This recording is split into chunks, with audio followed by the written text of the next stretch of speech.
وبركاته. الحمد لله رب العالمين، والصلاة والسلام على أشرف الأنبياء والمرسلين نبينا محمد وعلى آله وصحبه أجمعين. أما بعد، د ژوند د کم چې موږ تیرو په دې دنیا کې دنیوي ژوند د دې د قصه هم ډېره عجیبه ده، او هغه داسې چې د سترګې د رب په اندازه کې انسان د دنیا نه لاړ شي او ختم شي. څه وخت مخکې و او لږ وخت بعد نشتی. دا هغه قصه ده چې د دې په حقیقت باندې الله رب العزت ډېر لږ خلک پوه کړي دي. یعنې اکثرو ته چې وګورې نو هغه غټې ارادې دي او غټ امیدونه دي، او ته به وایې چې د ده یو سل یو نیم سل کاله ژوند دی. هېڅ ژوند نه دی زموږ دی، معمولي ژوند، یو څو ورځې ژوند او بیا د دنیا نه تګ. نو دې دنیا ته چې موږ راغلي یو او دا ژوند الله موږ له راکړی دی چې د هغې هېڅ اعتبار او اعتماد په هغې نشتي، او هېڅ پته یې نه لګي چې کله ختمېږي کله نه. دا اصل کې یو موقع الله موږ له راکړی دی، موقع د الله د راضي کولو، موقع د جنت د ګټلو. ځکه چې دا خو پته ده هر هغه هوښیار انسان ته چې هغه سره څه نه څه علم او پوهه شتي د دین مبارک کې چې الله موږ بندګۍ له پیدا کړي. نو دا بندګي موږ ولې کوو؟ د الله چې الله راضي کړو او موږ جنت وګټو. او زموږ د دې بیان عنوان هم دا دی، د جنت غږ. یو سړی به دا ووایي، خیر د اوس درس ته توجه کوي خبرې، یو سړی به دا ووایي چې جنت چېرته غږ کوي، تا ته څه خبره کوي؟ ګوره بعضو حدیثونو کې خو داسې هم راغلي دي چې جنت شوق لري بعضو کسانو ته، لکه څنګه چې یو مسلمان شوق لري جنت ته د تلو، دغه شان جنت هم شوق لري بعضو کسانو ته. او دغه شان یو حدیث به تاسو واورئ نن چې جنت دعا غواړي د بعضو خلکو دپاره چې الله دې دا خلک جنت ته بوځي. د جنت غږ، هغه لازم نه ده چې داسې به وي چې تا ته به وایي جنت چې پلاني تا ته ویل. نو بیا څنګه د جنت غږ؟ ګوره هسې د ژوند یو مثال بله درکړم چې موږ په مخه یو. یو سړی دی، هغه سره څه شی دی، څه ساز و سامان دی، او غواړي چې دا خرڅ کړي. یو پیر دوی وینا کړې ده او نور هغه سامان د هغه سره پروت ده، په دې انتظار دی چې څوک یې واري. نو خلک بهر وایي یا خو چغې وایي چې څوک یې واري، وایي دي چې که نه وایي، یا خو چغې وایي چې وایلی، نه خو په مخه خو چغې نه وایي چې وایلی. مطلب دا دی چې هغه سامان دی دپاره چې څوک یې واخلي. د جنت غږ یعنې جنت موږ ته وایي چې راشئ ما وګټئ. زه الله پیدا کړی دی دپاره یم چې څوک محنت او کوشش وکړي نو زه ورته میلاویږم. قرآن کې الله رب العزت په دوو ځایونو کې موږ ته دا حکم کړی دی. یو په سورة آل عمران کې الله وایي وسارعوا إلى مغفرة من ربكم وجنة. تعجیل کوي د الله بخښنې، د الله د بخښنې طرف ته او جنت طرف ته. دا هغه مقابله دی، یعنې ویې ګټي الله د الله بخښنه، یعنې الله راضي کړه چې تا وبخي، او جنت طرف ته یعنې جنت وګټه.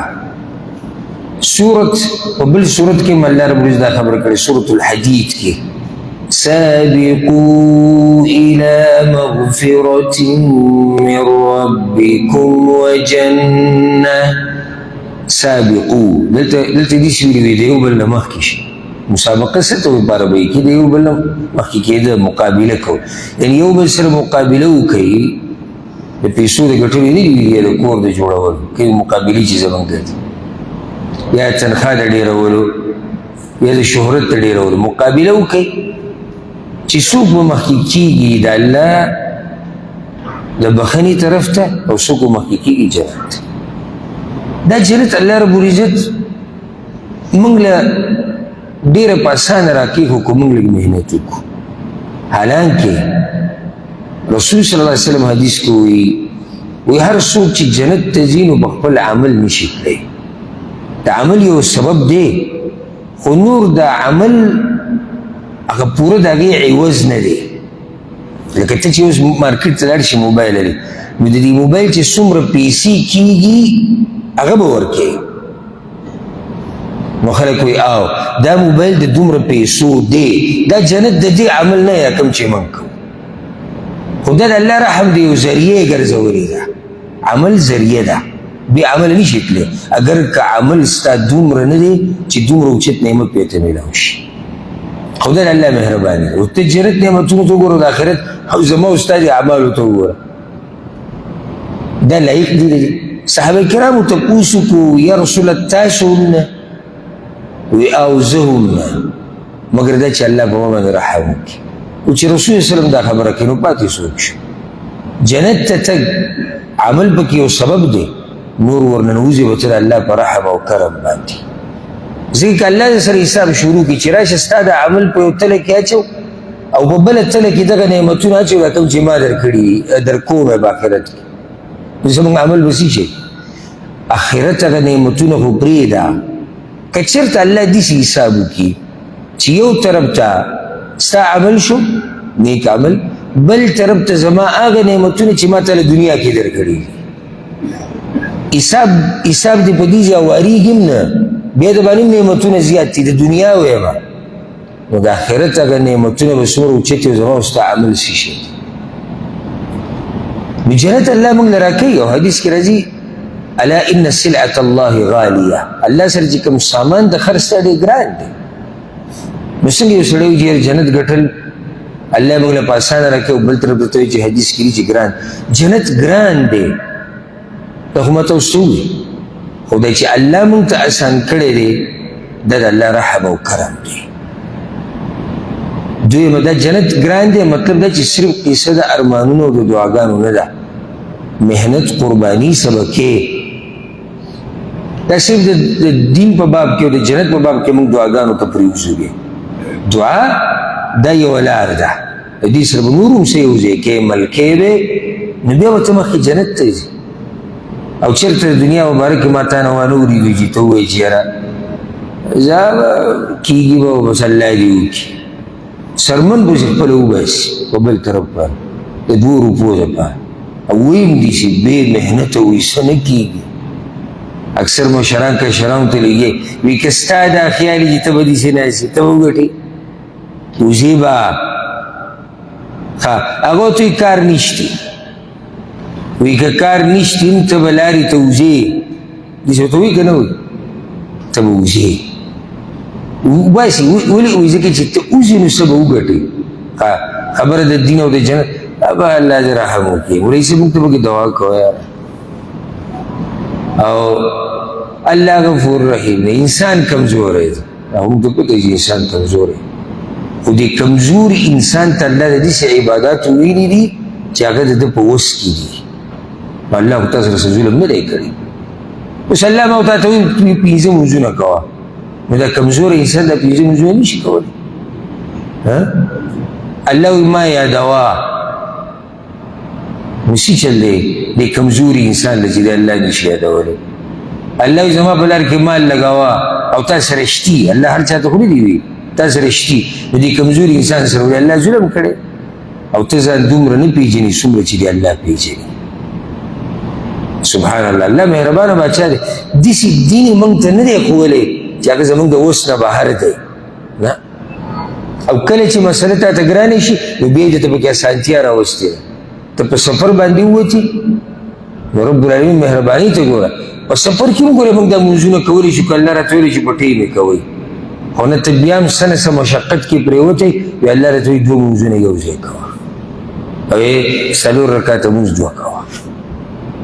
په موضوع باندې مسه جوړه باندې مسه 3 ورځې 3 شپې کوه داسې نور ډېر رخصتونه یې موږ له راکړي والله موږ سره څه زیاتې نه دی کړې بلکې ټول الله رحم او کرم خو چې ما ورته دغه اعمال هم ونه کړو نو بیا زما او ستا لوی بدبخته بل نشته جنت الله رب العزت د هغې ګټل موږ ته ډېر اسان کړي دي او دا جنت چغې وایي چې ما وګټئ ما وګټئ ګوره بیا موقع نه راځي موقع دقه یو ده که ستا دا سوچي چې مرګ نه بعد به یې کوم نو والله که ته د هغه ځي هغه حالات چې کله ولیدو په آخرت کې که نه نو داسې ارمانونه به وکړي چې هغه ارمان فایده نه ورکړه نن زما او تا سره موقع ده هر څه شتي نو ولې دا جنت نه ګټو ولې الله نه راضي کړو او ځکه هغه مشهور شعرونه دي نسبت علي بن ابي طالب رضی الله عنه ته کېږي او موږ یو څو ځایونو کې بیان کړي لا ترکنن الى الدنيا وما فيها فالموت لا شك يفنينا ويفنيها دنیا طرف ته دې توجه مو ورکوه چې ته مکمل بس دنیا طرف ته شي او دې کې هیڅ شک نشته چې دا مرګ به موږ هم ختموي او دا دنیا به هم ختموي هر څه به ختموي بیا وایي واعمل لدار البقا رضوان خازنها والجار احمد والرحمن بانيها دا هغه کور دپاره کوشش او محنت وکړه لدار البقا چې هغه همیشه پاتې کي رضوان خازنها د هغې خزانچې رضوان دی جنت ته خزانچې نوم رضوان والجار احمد ګاونډي پکې رسول صلی الله علیه وسلم والرحمن بانیها او جوړ کړی رحمان ذات دی د دغه کور لپاره محنت او کوشش وکړه هغه بیا مخکې پکې ډېر د جنت صفات هم بیان کړي خو هغه اوږده شعرونه دي نو زه دا وایم هر هغه ورور ته چې هغه د کوشش کوي چې الله راضي کړي او جنت وګټي نو زه هغه ته وایم چې دا موقع ډېره مختصر ده زما استاد امتحان ډېر عجیبه دی ګوره کله چې موږ په سکول کې امتحان راکړي یا په یونیورسټۍ کې یا په مدرسه کې نو موږ ته به پرچه له پاسه ښه باقاعده ټیم لیکلی دا 2 غنټې پرچه ده دا 4 غنټې ده دا 5 غنټې 9 بجې سهار ستا پرچه شروع شو ته 2 غنټې ټیم 9 پورې موږ ختموو خو زموږ دا امتحان ډېر عجیبه دی د دې وخت الله موږ ته نه دی ښوولی چې دا امتحان کوم وخته پورې دی هیڅ پته راته نشته نو کله چې موږ وینو چې یاره استاد اوس پرچې را جمع کوي نو موږ څه چل وکړو زر زر ختم کوم سوالونه موږ پرېښودي اخرې ته چې کوم ګران دي هغه زر زر حل کوو خو دلته دا پته نشي چې دنیا دا پرچه الله زموږ نه کوم ټیم کې اخلي څه ټیم به دا اعلان کېږي چې بس ختم ډېر عجیبه امتحان دی ځکه سلف صالحینو کې د ډېرو نه نقل دی چا به وایي ارمان چې زه ونه وې چا به وایي ارمان چې زه چنچڼه وې انسان دومره اوچت مخلوق الله پیدا کړی دی د ارمان څنګه کوي خو چې کله به هغوی سوچ د امتحان ته وکړو د دې هغه نتیجې ته به وکړو نو بیا به د ارمان وکړو چې زه یو داسې مخلوق وای چې د هغه سره حساب کتاب نه وي ما ورته ګورې په ډېره غټه مسله کې پراته یو لږ کله ورته سوچ کوه زما خو ورته کله ناکله دې سوچ لاړ شي که نه خصوصا چې سړی هسې ځان له کټ کې پروت یا ناسي एकदम د سړي دې ته سوچ لاړ شي چې زه په څه کې روان یم د سړي ورته لوی سوچ لاړ شي چې ګوره ما ورته په ډېره غټه مسله کې رګلي کېږي وړه خبره نه ده د الله راضي کول جنت ګټل یا جنت ته جهنم دی درېیم ځای خو بل نشته یا د الله رضا ده یا د الله غضب دی درېیم خبره خو بله نشته نو امتحان چې کوم زمونږ دا روان دی په دې ژوند کې زه تاسو ته نصیحت کوم چې دې کې زر تر زر خپل رب راضي کړي او جنت وګټئ دا سبا بل سبا خبره نه ده سبا چا لیدلی دی سبا او چېرته دنیا کې دې سبا کړي نن به دیاړي پرېږدو سبا به یې وکړو څه به خیال دی یاره دومره کسان به راپسې راګرم شي او مشران به راپسې راګرم شي ته زمونږ کشران خرابوې او کشران به راګرم شي ما ته به وایي چې ته زمونږ ژوند خرابوې مونږ غلطې لارې ته اړ په ومنې کار پرېږدي نبی څنګه د هغه مسلې په باره کې ما ورته سبا او بل سبا کوو چې هغه زموږ اهمه مسله ده هغه د دین مسله ده رزق که زه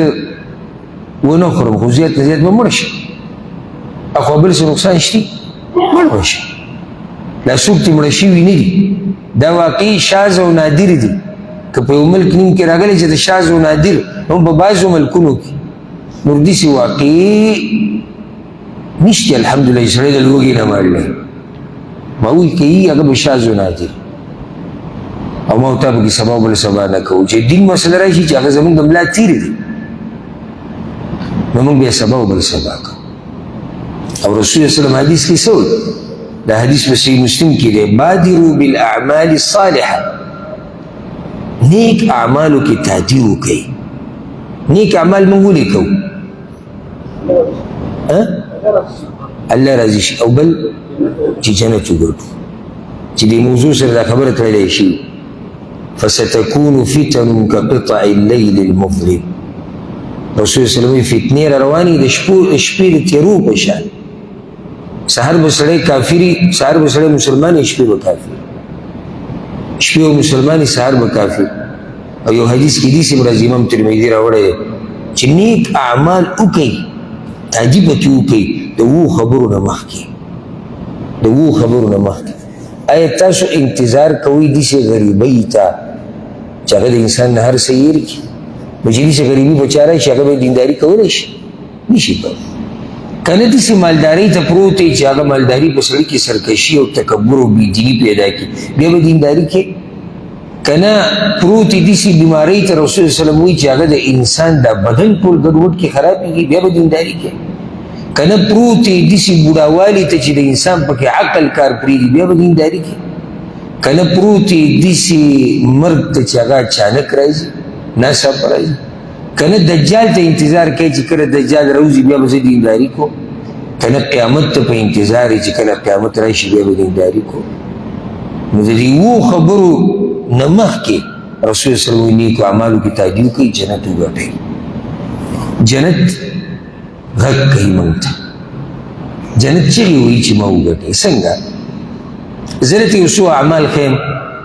حدیث کې راغلي چې څوک دا وکړي جنت ګټي دغه مطلب دی که جنت چاته وي ما وګټه او دا یې زه على سبیل المثال ذکر کوم على سبیل الحصر نه چې صرف دغه اعمال دي خو ما وختي دا موضوع دپاره څه لیکل کول ما تا دې کې چې کوم حدیثونه ذهن ته رالو هغه مې ځان سره نور خو چې سړی کیني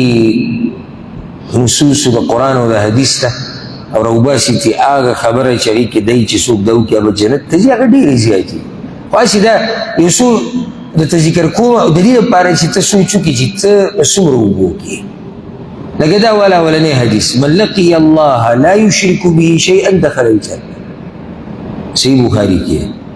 څوک چې د الله سره میلاو شو د قیامت په ورځ په داسې حال چې شرک نه کوي د الله سره بیا به جنت ته شي د جنت د ګټلو یو لار دا ده الله سره میلاو شو شرک یې نه دی کړی د الله سره برخدار نه دی جوړ کړی کائنا من کان که هغه هر څوک دی صرف خبره د ګټې او د ونې او د بوت نه دی ګورې مخلوق او د الله نه علاوه چې دي هغه څه دي مخلوق دي نبی ولی ملائک فرشتي پیریان مولیان بزرگان کاڼي درګاونه دربارونه تعویذونه چې څه دي دا به د الله سره برخدار نه جوړې جنت ته به لاړ شي رسول الله صلی الله علیه وسلم حدیث کې وایي صحیح بخاري کې دا روایت او زه بار بار تاسو ته منځ کې دا خبره کوم چې ګوره دا جنت ګټل الله اکبر دوزخ خلک په پیسو اخلي او په سختۍ اخلي او جنت کله مونږ په معمولي عمل نه اخلو لکه یو سړی نشه کوي نشه کول جهنم ته تو ذریعه ګرځېدی شي او ذریعه ده د پیسې ورکوي د وخت ورکوي د بدن تباه کوي د بچي قرباني د ښځه او مور پلار قرباني ځکه چې د هر څه نه ووځي او جهنم اخلي اته دې ته دا ووایه و 15 منټه عمل دی او جنت پې میلاوېږي همدغه روپۍ چې ته په نشه کې ورکې در الله په لار کې ورنکړو جنت پې میلاوېږي ته بیا دته وګوره یو سړی لګیا دی هغه په نیټ کې خباستونه یو شی بل شی ګوري پیسي ورکړي موبایل یې اخیستی نیټ یې لګولی دی نظر خرابوي بدن خرابوي سوچ خرابوي او هر څه ګډوډ کې خو دې دا مزي علي او جهنم ته ځان رسوي ورځه منځله 19 منټې دي مال پکې نه لګي نور څه ویسي 19 منټې نو دی به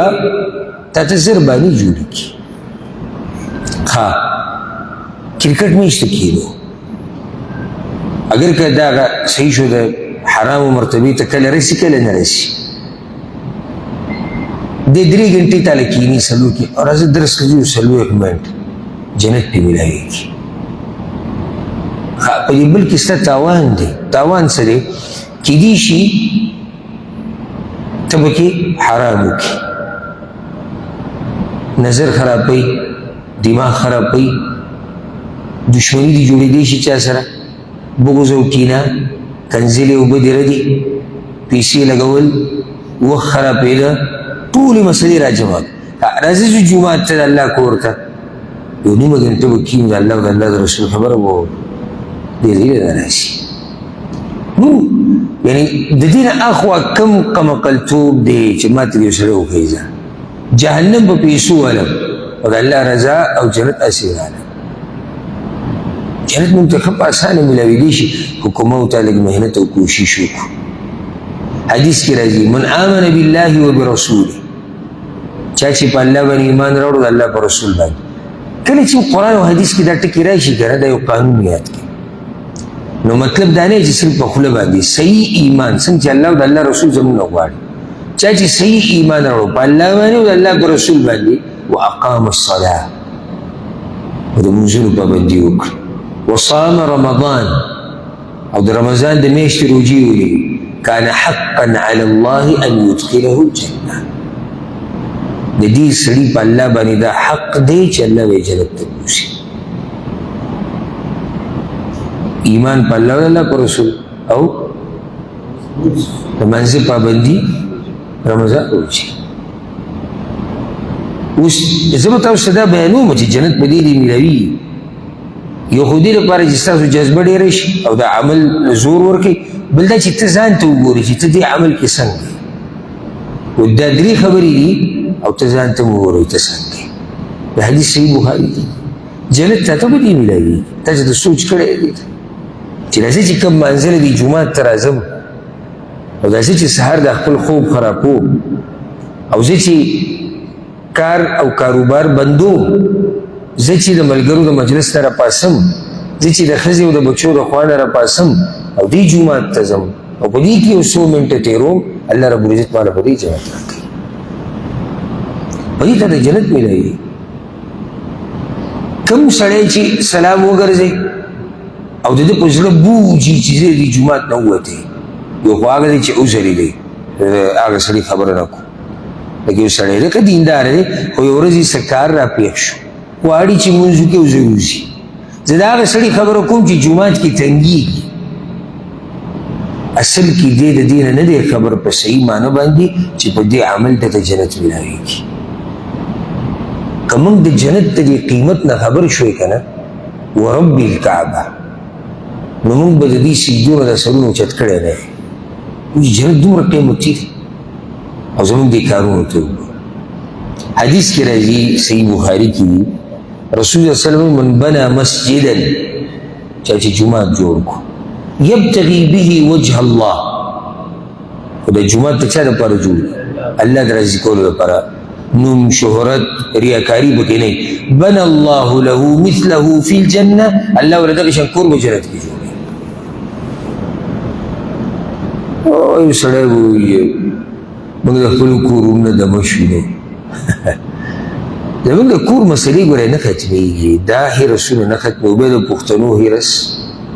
الله یې دې ساته که تا سلور کمری کو زه به پنځه کم نو ته به شپږ کې نو زه به اووه کم نو ته به اته نو بیا به ته بل ځای کې ځې نو بل ځای کې ځې نو دا خو مقابلې دي که ما ورته ووایي چې دا مقابلې زه ختمه کم او بیا به دې مسلې ته راواوړم چې د الله دپاره جومات جوړول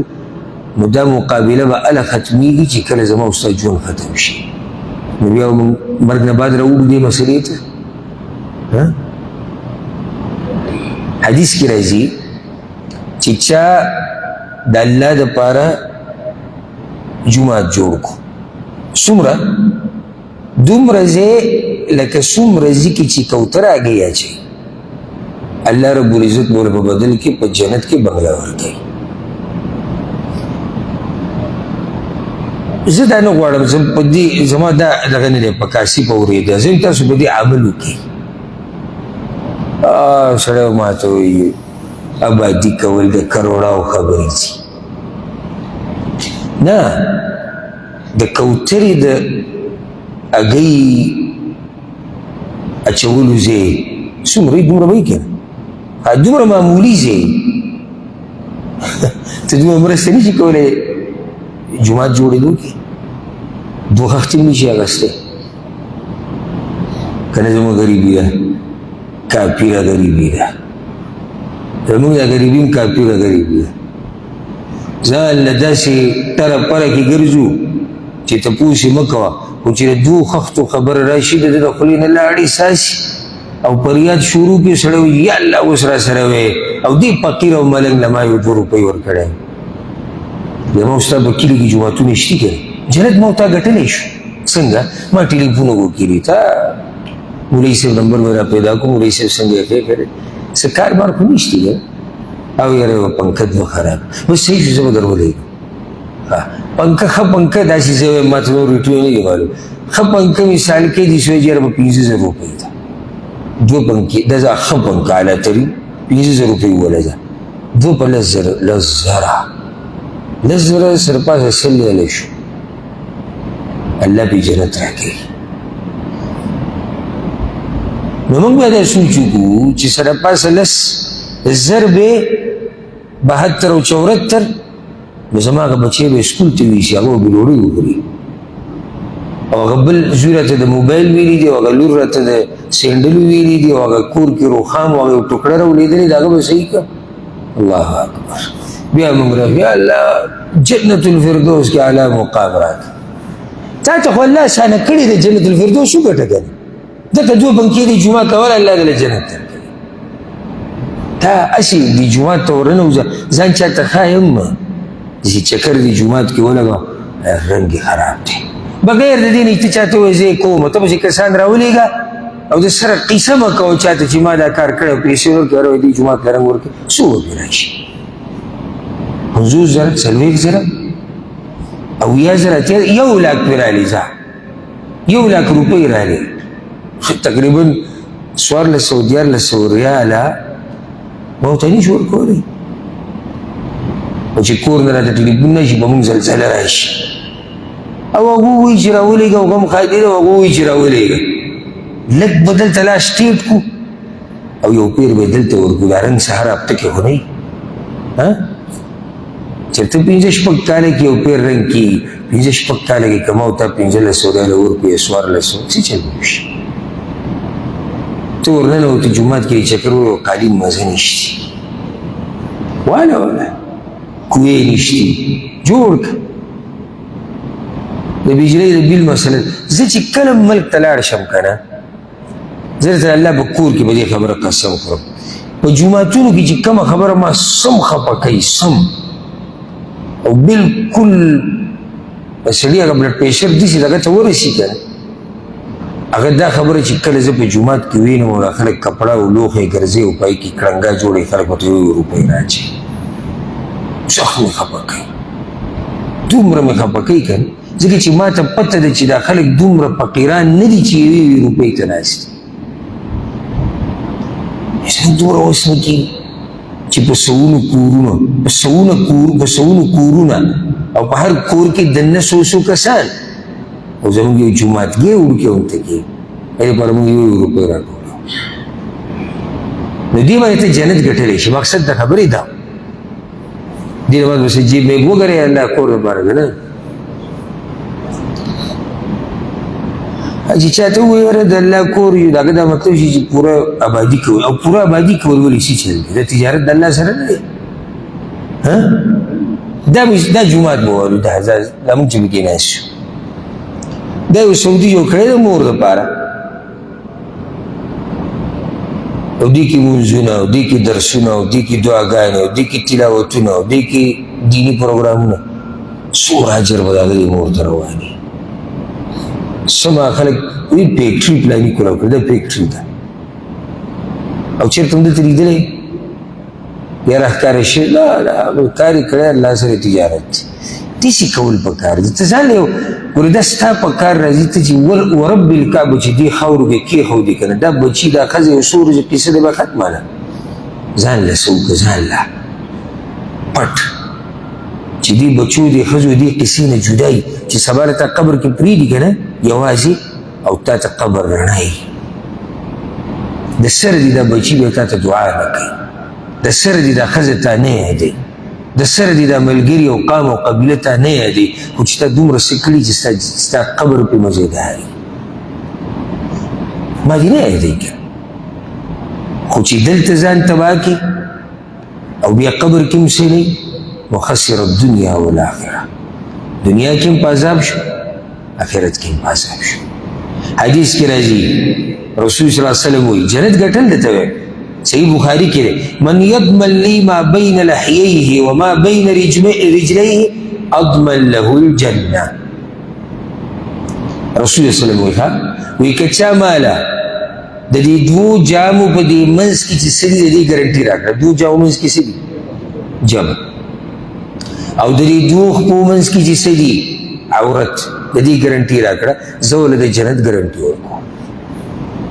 دا جنت ګټل دي دا جنت مونږ ته چې نه وایي که ما وګټه په څه دې وګټمه ژبه کنټرول که عورت کنټرول که نو ته ځان ته وګوره ستا د ژبې څه حال او ستا د عورت څه حال یو ډېر ناشنا حدیث دی عوام خو پرېږده زه په دعوې سره یم چې ډېرو مونیانو ته به نه معلوم ډېر خوندور حدیث دی ځکه چې ډېر داسې ناشنا کتاب کې راغلی دی نو اکثر د ناشنا کتابونو کې کوم روایت چې هغه د علماو ډېرو مولیانو ته هم نه معلوم ځکه چې د دغه کتاب مطالعه ډېره نه کېږي امام منصور الدیلمي رحمه الله دا روایت راوړی دی رسول الله وسلم وایي من وقي شر قبقبه وذبذبه ولقلقه فقد وجبت له الجنه دې الفاظ هم ډېر مزدار دي او ترجمه هم ډېره مزدار ده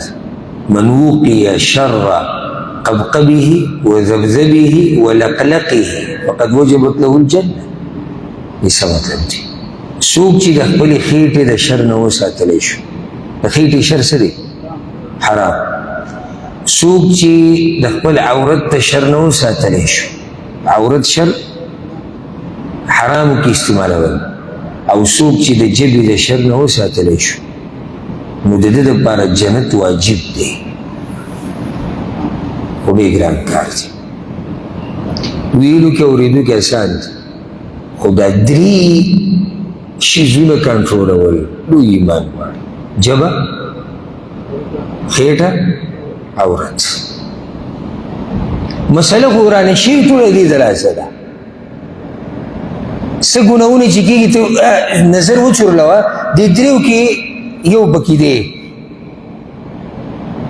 که فسق او فجور زنا فحاشي هغه عورت دی د ژبې خو تپوس مه کوه چې په ژبه څه څه ویلی کېږي او د حرام کسب او منډې او یو بل وجل د دنیا دپاره او پردي حقونه اخیسته پردي ځمکو باندې دعوي د خور لور برخه خوراک دا ټول د خېټې مسله ده غلا ډاکا ټول د خېټې مسله ده رسول الله صلی الله علیه وسلم وایي دا درې خبرې د دې درې شیزونو کې د خیال وساتو ستا دپاره جنت واجب دی په دې ته د جنت میلاوي اوس خبره تا ته حواله ده ته پوه شه او ستا کار رسول الله صلی الله علیه وسلم حدیث کې وایي بلوان صحیح مسلم کې دا حدیث من صلى 12 ركعة في يوم وليلة چا چې 12 رکعاته لمونځ وکړو فرضونه علاوه د لمانځه سنت دي په شپه ورځ کې بني له بهن بیت فی الجنه الله ولا په جنت کې کور ورکړي صحیح مسلم کې روایت 12 رکعاته سهار منځله مخکې دوه ماسپښین شپږ دي څلور مخکې دوه وروستو ماښام دوه ماسخوتن دوه چا چې 12 رکعاته لمونځ کوو په شپه ورځ کې کور په جنت کې جوړېږي ما ورته څومره غافلې یو په یو پیر سره دا کي او ته چې روزانه دا کوې دا جنت مونږ ته چیغې نه وایي مونږ ته وایي خو څوک شته چې جنت د دې غږ او د دې چیغې جواب ورکړي ته وګوره ته څنګه یې په نفلي لمونځونو کې سنتو کې یو سړی به ما ته وایي چې ته د سنتو 12 رکعاتو غم وړې زما خو هغه فرضي لمونځ ګډوډ دی بل ورځ ما پسې یو کس راغی او ډېرې مسلې ما ته بیان کړي او دا زما طریقه کار دی چې ما ته څوک کوم څه مشکل بیان کړي زه ته اورېدې تپوس دا کوم چې لمونځونه څنګه کوې نو هغه ډېرې مسلې ذکر کړي دا شوي او دغه شوي او دغه شوي ډېر په بد حال لمونځونه خو یو او دې کې چې ورک شو لمونځونه خو یو او غواړي دا چې مسلې ټولې حل شي ته باید الله درله ځه پنځه ټیمه هغه ته خپل فریاد هم کوه لمونځ هم کوه ته ګورې چې ستا دا ژوند الله بدلوي که نه بدلوي نو دې 12 رکعاتو نه به کله راشو چې د فرضو نه فارغه شو او مزه به دا وکړي چې دا حدیث څوک واوري 12 له زور ورکړی او فرض نه کوي دا بله طریقه ده تاسو ته ما کس کیسې ذکر کړی و که یاره او مشر سړی فرض لمونځ وي زه نه کوم داسې په زړونو چې کله مهر ولګي که نه یو سړی ګناه کوي او بیا ویم فرض لمونځ نه کوم ما ته ویل البته وي د ساخ لمونځ نه پرېږدم او د تهجد دا نوي طریقه ده فرض نه کوم خو ساخ او تهجد نه پرېږدم داسې نه چې ته فرض لمونځونه کته بره کېږي هغه نه برابرې و 12 رکعاتو له زور ورکړي چې یاره په دې جنت ملوي سوچ وکړه چې اسې دې خبرې ته هم سوچ لاړ شي ګورې ښه چې په 12 رکعاتو سنتو الله تعالی جنت کې بنګله درکوي په دې 15 فرض لمونځونو به دله څه درکوي و دې ته سوچ وکړه ځه او پرست حدیث کې راځي دا ما تاسو ته به ولیکو دا ګوره زه به طور مثال ذکر کوم رسول صلی الله علیه وسلم وایي او دا حدیث امام مسلم راوړی من سلك طريقا يلتمس فيه علما سهل الله له به طريقا الى الجنه څوک چې یو لار راټینګه کړي د علم د زده کولو د دین د زده کولو رب ورته د جنت لار اسانوي چې دا کوشش وکړي د دې کوشش یو نمونه هغه دا ده دا موږ چې دلته راشو ته دا لار رانیولې ده ولې دا لار رانیولې ده چې دین زده کړي رب درته په دې لار د جنت لار اسانوي دا جنت ګټوي دلته چې موږ کینو که نه موږ دلته سودا ته نه شو د الله سره سودا کوو چې یا الله موږ له جنت راکړه موږ نه راضي شو ځکه دلته نه شو کنې دا کارونه موږ هم کولی شو دا اوس چې دا کوم خلک کوي بهر کې بازار کې موږ هم ګرځېدی شو مجلسونو کې ګپ شپ هم موږ لګولی شو خوب هم موږ کولی شو بچو او ښځو سره هم کېناستی شو هر څه کولی شو خو موږ چې دلته راغلي وو دا وخت موږ وباسو نو زموږ نیت دکه دی چې الله لار مې دا راونیوه په دې چې ته راته لار د جنت اسانه کړي الله دې موږ د جنت لار اسانه کړي او الله دې زموږ نه دلته ناسته قبوله کړي او الله دې د مرګه پورې د دې مجالسو سره موږ تړلي وساتي ته ډېر خوش قسمت یې که دلته موږ سره ناستې او که ته زما دا خبره اورې ته ډېر خوش قسمت یې ډېر خوش قسمت چې په دې بېشماره خلکو کې الله رب العزت تعالی طاقت او توفیق درکړي چې ته د هغه د دین یو دوه خبرې واورې یعنې الله بېزاره دی زموږ او زموږ د عباداتو حدیث کې راځي رسول صلی الله علیه وسلم امام ابو داود راوړی ګوره ما من احد یتوضا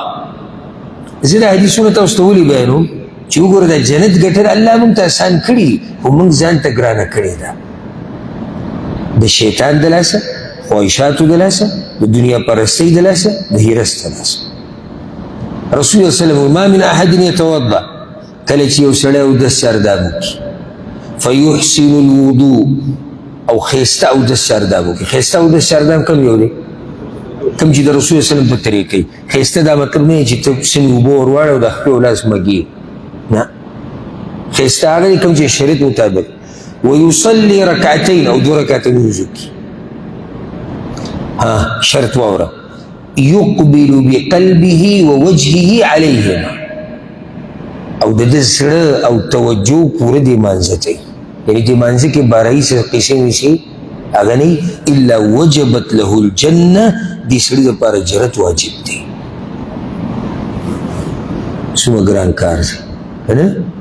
نشي کولای نو ته مازیګر ته ناشي اودس ته وکړي اودس پسې د 2 رکعته کول دا من ذوات الاسباب دی دې سبب دی ته دغه ټیم کوم کولی شي ته د شپې کور کې ناشي هرې فیسبوک او یوټیوب او دې کیسو تنګ کړې او دا یو نیم سړی خو ما لیدلی که نه دا موبایل چې بند کړي بیا یې داسې کولی وکړي نو منټ بعد به دې کې څه تبدیلي راغلي نو چې بیا یې جیب کې کي تاسو سره 2 خبرې کوي بیا یې یو کړپ داسې وباسي نو دې کې به نور څه راغلي خو نن ښه دی دې تنګ کړي دې قیسو تنګ کړي پاسه ښایسته اودس چاردا وکړه 2 رکعته لمونځ وکړه خو چې زړه او توجه بلکل لمونځ ته وي ستا دپاره جنت واجب شو حدیث کې راځي رسول صلی الله علیه وسلم دا حدیث امام ابو داود راوړی من قال سوک چې دا وي دا ذکر یاد که ګورئ ښه رضیت بالله ربا وبالاسلام دینا وبمحمد صلی الله علیه وسلم نبیا دا به تاسو ته یاد کنه آسان رضیت بالله ربا وبالاسلام دینا وبمحمد صلی الله علیه وسلم نبیا الله اکبر دی اجر ته 3 جملې دي بس زه راضي یم د الله په رب کېدو او چې اسلام می دین دی او محمد صلی الله علیه وسلم می پیغمبر دی 3 جملې ته وایي او زه یم کې یو سړی دا شمار کې ډېره به ښایي که ګړۍ ته ګوري چې دې باندې څو سیکنډ رهي ګړۍ چا سره دی سیکنډونه به کې ښایي نشتي ګړۍ سیده سره سیکنډونه به کې ښایي رضیت بالله ربا وبالاسلام دینا وبمحمد صلی الله علیه وسلم نبیا 8 سیکنډ وجبت له الجنه دې سړي لپاره جنت واجب دی نور ته څه تا ته هم د پیسو نه دي ویلي هغې ته قربانۍ نه دي ویلي د بدن د قربانۍ د بس هغه هم یو باب دی 8 سیکنډه او جنت واجب کېږي ستا په مخه دا ذکر کوه په مخه رضيت بالله ربا وبالاسلام دينا محمد صلى الله عليه وسلم نبيا بل والا حديث امام ابو داود حديث راوړی رسول الله صلی الله علیه وسلم وی من كان اخر كلامه لا اله الا الله د چا چې اخرنی خبره دنیا نه لا اله الا الله شي دخل الجنه دی به جنت ته لاړ شي چا چې اخرنی خبر یو سړی ماته وایي چې دا دې اوس موږ ته ښه ګران کار و دا به څنګه کوو اما ته څه پته دی زما اخرنی وخت څه دی نو طریقې دا ده چې هر وخت دینداري کوه ستا به د نن په دغه دیندارۍ کې وځي الله به درله توفیق د کلمې د ویلو درکړي جنت ته به راشي دا د جنت د ګټلو یو باب خو یو خبره ته وکړم ګورئ ډېره اهمه چې د دې کلمې په سوري کې د ژوند نه تېر کړی که نه نو دا د مرګ په وخت کې نه نصیب کېږي ګورئ د دې په سوري کې ژوند څه دی لا اله الا الله ته وایي د الله نه علاوه بل څوک د عبادت حقدار نشته یعنې زه صرف د هغه بندګي کوم او څه چې راته هغه وایي هغه کوم څه نه چې مې منع کوي هغې نه منع کېږي چې په دې ژوند تېر کړو که نه الله به راته نصیب کړي حدیث کې راځي رسول صلی الله علیه وسلم امام ترمذي دا حدیث راوړی من قال چا چې دا ووایي نو دا بل یاد کړي سبحان الله العظیم وبحمده 2 سیکنډه پې لګي سبحان الله العظیم وبحمده غورست له نخلة فی الجنه د کجوري یوه ونه د ده لپاره په جنت کې نهالی شي او چې ونه د ده لپاره نهالی شي نو څه مطلب شو دی به جنت ته ځي او کوم څومره قرباني ورکړه ټول عمر یې ولګو یو 2 لاکه روپۍ ورسره هم ولګول نه سبحان الله وبحمده ځکه چې الله په دې دومره پراخه رحم کې ما او تا جنت ونه ګټو ګڼو لوی بدبخته به حدیث کې راځي امام ترمذي رحمه الله راوړی ته وکړي من مات وهو بريء من 3 څوک چې مړ شو دی پاکي د 3 خبرونه الکبر د تکبرنا والغلول او د خیانتنا مال غنیمت کی خیانت کول والدین او دا قرضینا چې د قصدن رو د کړي د سبب السبا کوي دخل الجنه دی وجنت شي وستو ګوري چې د خبرو کې د مرزونه کې تا کې مرز کو نشته حدیث کې راځي امام ترمذی راوړی امام مسلم راوړی من عال جاریتین څوک چې د دوه لونو تربیت وکړي او باوی خرچه وکړي دخلت انا وهو الجنه ما هغه په جنت ته دي شي جنت ګټل الله مونږ ته ډېرې لارې کول او کړي د جنت د ګټلو ما وتایو چې مونږ ځان ته ګرانه دولونه ډېر کسان دي دا هغوی ښه ډېرې لوڼې دي زامنې دي دا ته چې په دې زامنو په دې لوڼو خرچې کوې دا ته جنت ځان له ګټې که نیت دې لرئ او په دې خو ما تېر شوي هفته کې کابل هفته کې ما خبره کړې حدیث کې راځي امام ابن ماجه راوړی من اذن 12 سنه چا چې 12 کاله اذان وکړو 12 کاله اذان وکړو وجبت له الجنه د دې لپاره جنت لازم او دا د مؤذنینو لپاره ډېر لویه خوشخبري ده څوک چې اذان کوي او ورسره دغه حدیث کې دا دي او په هر اذان ورته 15 نیکۍ میلاویږي او په هر اقامت ورته 10 نیکۍ میلاویږي دا په مخه چې 12 کاله پوره کړو وجبت له الجنه د دې لپاره جنت لازم شو موږ پراته یو چې کله بوډاګان شو پهله چې کله موږ بوډاګان شو بیا به کې چې د جومات اولنۍ سب باندې جګړه کوو بیا اذان او بیا بس ټول خلک د پوزې نه راونیسو جوړن کړي مې دا خلک خو دا هلې چې کله موږ بوډاګان شو عبادت د ځوانۍ مزه کوي چې ته په سره ځوانۍ کې او ته په اولني سب کې ناستې که نه دا مزه کوي لکه چې په ډېرو خواهشاتو د خپل ښودې او دلته راغلی هغه سپین ږیري سره خو اکثر خواهشات ختم شوي دي او کور کې ته خلک تنګ شوي دي ښځه دې تنګه شوي دي بچي دې تنګ شوي دي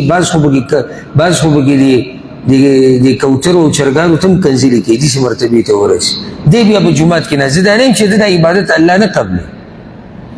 خو چې دا یو ځوان ناسي د دا عبادت او هغې کې فرق نه ډېر فرق یو ځوان دی او هغه مثال واده کړی دی نوی بچې 22 دي څومره د زړه کېږي چې دی کور کې کښېني او د هغوی زړه کېږي چې دی موږ سره کښېني په نسبت د هغه سپینګیري چې هغه د ژوند په اخرنۍ برخه کې د غوسه کېږي او بلډ پریشر یې کېږي او شوګر یې راولېږي او په معمولي خبره دا به لازم کېږي دا مرتبه به په موږ ټولو راځي الله دې موږ ته اسانه کړي او دی هم راغلی دی جومات ته دې دواړو کې د چا قرباني ډېره غټه ده د دې ځوان ښه حدیث کې راځي څومره خواږه حدیثونه دي رسول الله صلی الله علیه وسلم امام ترمذی راوړی من سأل الله الجنة 3 مرات که چا د الله نه جنت 3 پورې وغوښتو جنت څنګه غواړي سړی اتیا کیلو زموږ دی یا الله جنت راک څو پیرې وي 3 پیرې قالت الجنة جنت وي اللهم ادخله الجنة یا الله دا سړی جنت ته بوځي 3 پیرې بہت ایلی شو کولی 3 پیرې په ورځ کې 3 پیرې په ورځ کې نه چې په مخه سړی الله را جنت غواړي ها بل حدیث وایي امام ترمذی راوړی رسول صلی الله علیه وسلم وایي څوک چې د بیمار تپوس له لاړ او زار اخا له فی الله یا د ورور زیارت لاړ تپوس ته ملاقات د الله د رضا دپاره بس لالچ نشته چې مالدار دی یا زورور دی یا دنیوي سبل نه دته آواز وشي یو آواز کوونکی ورته آواز وکړي چې ستا دا راتله پاکو مبارک دي شي تا ته وتبوأت من الجنة منزلا او الله دله په جنت کې ځای راکړو صرف پس بیمار ته په ملک کې که په سعودي کې هر ځای کې دا خبره ځکه چې بعض ویلي چې مسافرۍ کې څوک وي دا تبوسو دا ملک وي دغه هم خاطو نه دی دا ملک د څه دی بیا او ته به هلته وکړي چې دلته یې نه کوي زه یاره بس پرېږدی خبره مې کوله خو نه به یې کوم نر هر ځای کې نري او بېغیرته هر ځای کې بېغیرته یعنی زه به نرتوب هله کوم چې کله زه په کلي کې دا عجیبه نرتوب دی اوس چې کوم ځای کې ایښود اوس المارۍ کې په تیلۍ کې پروت دی نرتوب زه د ورور تپوس کوم زه د ملګري تپوس کوم یاره کړی به مې وی ارمان خو چې دا ملک وی دې ته مسخره وایي دې ته ټوکه وایي د ورور تپوس د انډیوال تپوس د ملګري تپوس د بیمار تپوس د غریب تپوس په دې الله راضي کېږي دا نرتوب دی دا غیرت دی دا پښتو ده دا سړیتوب دی که ته د دنیا په هر ګوټ کې که نه زما خبره غلطه داسې نه غلطه یو ځای ته نه یم خبر نو که غلطه وي نو ما ته ووایي چې غلطه ده چې بیا زه هم دغه طریقه شروع کړم چې بهر ملک کې دا کوم خادیه څه کړو دا پرېږدي بیا به پراته به وي کله ملک ته لاړو بیا به وګورو دا بعضې خبرې ماشومانان هم نه مني او تعجب به وکړي چې کله یې سپین ږیری وکړي حدیث کې راځي رسول صلی الله علیه وسلم وایي امام ترمذي راوړی ایها الناس ای خلکو افشو السلام سلام خور کوي سلام خورول څنګه سلام کوه یعنې ته به یو طرف روان یو کس ولاړ دی ناست دی یو ځای ته ورننوت دې ته واطعموا الطعام او په خلکو خوراک وخوروئ په خلکو خوراک په دې کې غریب هم راغی په دې کې میلمه په دې کې ملګری په دې کې بچي په دې کې ښځه په دې کې مور پلار وصلوا والناس نیام او مونځ کوئ کله چې خلک ودی دا کوم مونځ دی تهجد دی تدخلوا الجنة بسلام جنت ته بسلامتیا سره لاړ شي څو کارونه سلام خورول په خلکو خوراک کول د خلکو نه خوراک کول نه مې سره تعبیر خطا کوي خلکو نه خوراک کول خو اساس دي په خلکو خوراک کول او دریم د شپې مونځ کول چې خلک ودی چېرته به ځي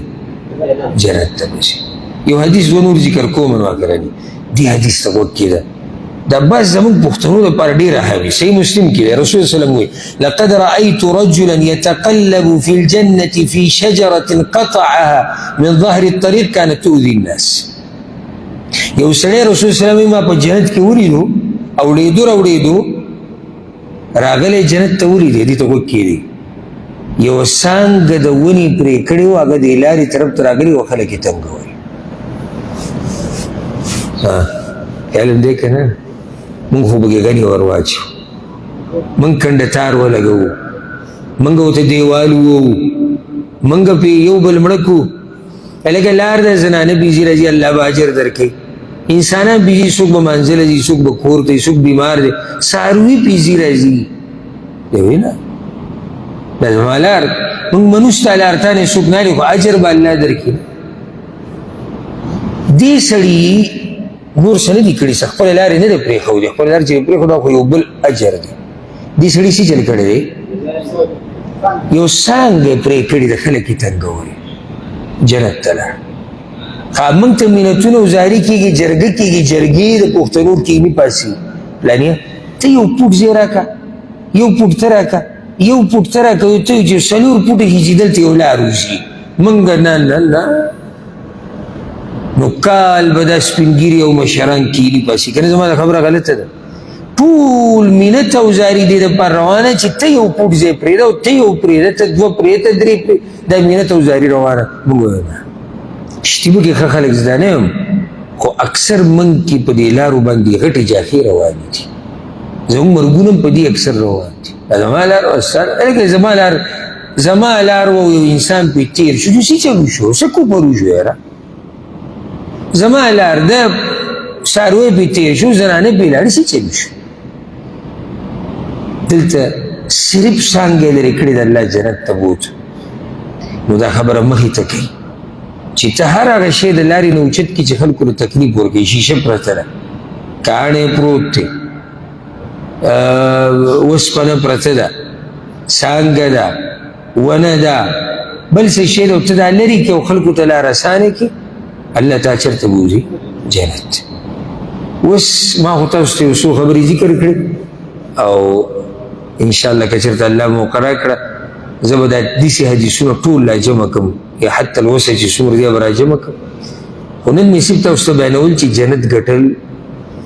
څومره اسان دی خو مونږ ګرانه کړی دی دا غږ د جنت دی چې مونږ ته کوي ما وګټئ ما وګټئ خو مونږ جواب نه ورکړو الله رب العزت چې مونږ ته په دې اعمالو باندې د عمل کولو توفیق راکړي الله رب العزت چې مونږ ټولو ته جنتونه نصیب کړي او زمونږ مشرانو کشرانو ته الله جنتونه نصیب کړي هذا والله اعلم وصلى الله وسلم على نبينا محمد